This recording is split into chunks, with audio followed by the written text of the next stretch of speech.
C'est peut-être la plus grande humiliation de Noël de toute la vie de Vladimir Poutine. Pendant des semaines, il a affirmé que Kupiansk était totalement sous contrôle russe. Il s'est même moqué du président Zelensky à la télévision, le traitant d'acteur pour sa visite sur le front. Les critiques sont tombées, et il s'avère que seul Poutine jouait la comédie. Les forces russes ont maintenant confirmé qu'elles ont complètement perdu la ville. Ils n'ont pas seulement battu en retraite, ils ont été repoussés, mais la cause de leur défaite est la plus surprenante. Il s'avère que les soldats russes sur le terrain ont réellement cru aux mensonges de Poutine. Ils sont allés droit dans les zones de tir ukrainiennes, croyant déjà posséder la ville. Ensuite, ils ont été anéantis parce que leur commandant en chef a refusé d'admettre la vérité. C'est un cas où leur propagande tue littéralement les soldats qu'elle est censée inspirer. Alors, voyons comment tout a commencé, avec Poutine qui ment devant le monde entier. Voici l'extrait. J'aimerais vous poser une question. Il y a tout juste une semaine, Zelensky aurait soi-disant fait une vidéo à côté de la stèle. C'est bien la colonne à côté de Kupiansk? Nombreux pensaient que la vidéo était truquée. C'est faux. Comment Zelensky a-t-il décidé de publier cela à un moment aussi important, aussi crucial? Eh bien, je ne suis pas ça, mais vous savez, je suis ce qu'il fait. Mais c'est un artiste, et en plus un artiste talentueux, donc il n'y a rien de surprenant à cela. Vous savez, ils disent que cet obélisque a l'air complètement différent de ce qu'il était avant. Mais quoi qu'il en soit, cet obélisque se trouve à environ 1 kilomètre de la ville. Eh bien, pourquoi rester au seuil? Entrez donc. Si Kupiansk est sous leur contrôle, pourquoi ne pas y entrer? C'était il y a 2 semaines, puis juste hier à Noël. Nous avons des soldats russes qui sont allés à Kupiansk, qui maintenant accusent publiquement la direction russe, la direction militaire, de mentir à Poutine. Ils disent que ce n'est pas Poutine qui mentait aux Russes, mais plutôt la direction militaire qui ment à Poutine. Écoutez bien. Je ne comprends rien à Kuzovlev et Kupiansk actuellement. Eh bien, vous rendez compte au commandant suprême que la ville a été prise. Finalement, une centaine de braves doivent mourir, votre fauteuil brûle et votre veste déborde d'étoiles de héros. Je vais plus souvent à des funérailles qu'en mission d'aide humanitaire. Et pour une raison quelconque, je suis sûr que M. Poutine n'est même pas au courant de toute la situation qui se passe en ce moment.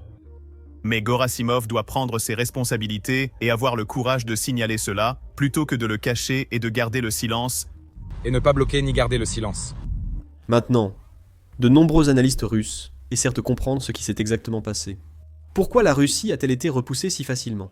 Et certains d'entre eux ont publié des rapports. En voici un.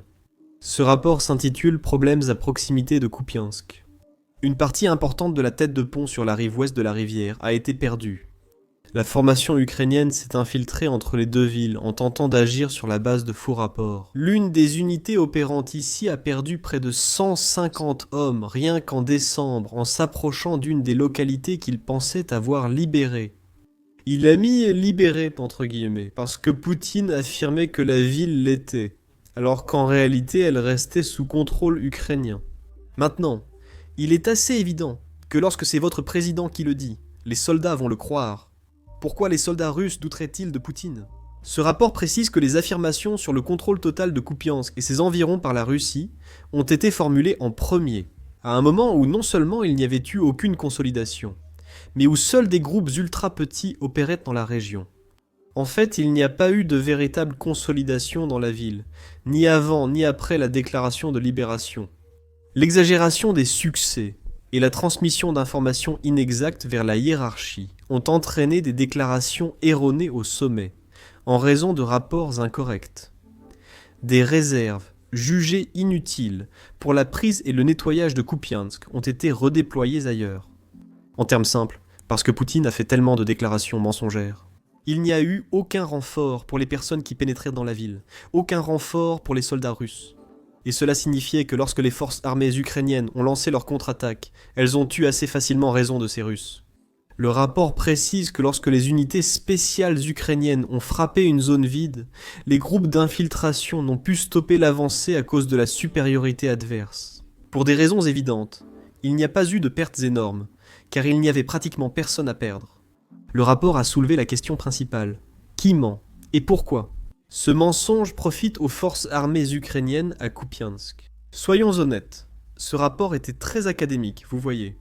Il n'a pas utilisé les mots qu'il aurait dû utiliser parce que la Russie a vraiment perdu beaucoup de morale et beaucoup de soldats. Mais d'autres analystes n'ont pas été aussi prudents avec leurs mots. Si je peux me permettre, regardez ce rapport. Kupiansk a été foutu, et ce rapport contient tellement de gros mots que je ne sais pas si j'ai le droit de les dire. Parce que ça ferait trop pour une vidéo YouTube, mais je suis sûr que vous pouvez le voir dans la vidéo. Un analyste affirme que c'est dû à une opération psychologique d'information sur Kupiansk, alias Poutine ment. La Russie s'est autodétruite, pas l'ennemi. C'est ainsi que je résumerai tout ce qui s'est passé. Pour l'Ukraine, il y a bien plus de bonnes nouvelles que la reprise d'une ville jugée importante par Poutine. Vous vous demandez peut-être quel est cet avantage. Voyons cela de plus près. La lassitude de la guerre grandissant en Russie. Une capitulation rapide et défavorable de l'Ukraine imposée par Washington paraît encore plus improbable. Mais elle n'est pas exclue pour autant. Alors que la Russie a principalement utilisé le processus de négociation pour retarder de nouvelles sanctions et ralentir le soutien à Kiev, sa situation économique continue de se détériorer. Les gains tactiques n'ont pas abouti à des percées stratégiques. Les perspectives de l'Ukraine s'améliorent, mais restent fragiles et à cause des scandales récents autour de Zelensky, de l'incertitude à Washington et du manque d'unité en Europe. Cela pourrait compromettre le soutien militaire et financier à l'Ukraine, alors que l'écart entre les ambitions du Kremlin et la réalité s'accentue. Il est désormais assez influent pour causer de graves défaillances informationnelles, comme le fiasco de Kupiansk. Une économie en crise et l'absence de progrès sur le front demeurent le moyen le plus réaliste pour l'Occident de faire pression sur le Kremlin pour stopper la guerre. À l'approche de cette durée, les comparaisons avec la Grande Guerre patriotique de 1941-1945 se multiplient. Pour les Russes, c'est très important car tout tournait autour de la Grande Guerre patriotique. Voici un analyste russe qui est en train de perdre la tête. Cette guerre lancée par Vladimir Poutine, l'opération militaire spéciale, risque de durer plus longtemps que la Grande Guerre patriotique. Il précise que dans 2 semaines, la guerre contre l'Ukraine aura duré autant que la guerre soviéto-allemande. La Seconde Guerre mondiale, la Grande Guerre patriotique, a duré 1418 jours. L'Organisation mondiale de la santé, l'opération militaire spéciale, dure depuis 1400 jours. Et au 1400e jour de la Grande Guerre patriotique, l'armée soviétique s'est approchée de Berlin et a commencé l'assaut au 1400e jour de l'opération militaire spéciale. Poutine vient de foutre en l'air Kupiansk. Les forces russes sont en réalité repoussées. Elles ne se font pas seulement massacrer à Kupiansk. Hier c'était Noël, et je veux partager une bonne nouvelle qui s'est produite à cette occasion. Howard Buffett, fils de Warren Buffett, a visité les lignes de front de Kupiansk. Howard Buffett a jusqu'à présent fait don de 15 milliards de son propre argent pour soutenir l'Ukraine, et ce chiffre augmente chaque jour. Il est en fait le principal donateur individuel aux défenses ukrainiennes mondiales. J'ai vérifié, et je ne veux pas le souligner, mais il n'a aucun abonné. Et d'un autre côté, nous avons 2 millions d'abonnés. Ça veut dire que si chacun de nous donne juste 1, on peut récolter 2 milliards pour l'Ukraine. C'est plus que ce qu'Howard Buffett a déjà donné. C'est pour une bonne cause. Ce n'est pas seulement pour dépasser Howard Buffett, c'est pour les enfants ukrainiens, leur avenir et leur éducation. Nous avons collaboré avec United 24 pour collecter des fonds et protéger l'environnement d'apprentissage des enfants ukrainiens. La Russie bombarde toujours écoles et jardins d'enfants ukrainiens. Ainsi, l'argent collecté via cette campagne financera des abris anti-bombes modernes, des générateurs électriques et tout le nécessaire pour assurer la continuité de l'éducation. Donc, si vous souhaitez soutenir cette campagne, vous pouvez faire un don en cliquant sur le lien dans la description ou en scannant le code QR affiché à l'écran. C'est tout pour aujourd'hui. Je suis Sam, à la prochaine vidéo.